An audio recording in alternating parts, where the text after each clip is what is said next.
Волейбол дегеніміз командалық спорт түрі. 1947 жылы ойлап табылған. Команда 6 адамнан тұрады. Екі команда тордың екі жағына бөлініп тұрып, әр команда өздерінің тиесілі арнай алаңда ойнайды. Ойынның мақсаты волейбол добын команда өкілдері өздерінің алаңдарына түсіріп алмау керек. Керісінше, қарсылас команданың белгіленген алаңына түсіріп ұпай алу қажет.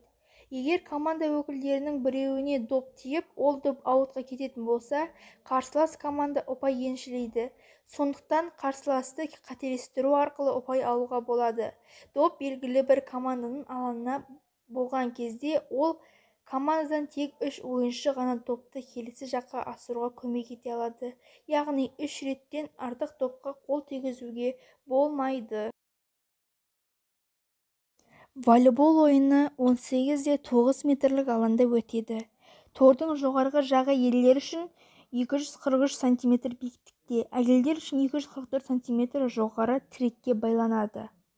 Допты ойынға қосу тәсілдері: жоғарыдан шабуылдап ойынға қосу, бүйірден жоғарыдан шабуылдап беру, допты астынан тура беру, допты астынан жанамалап беру.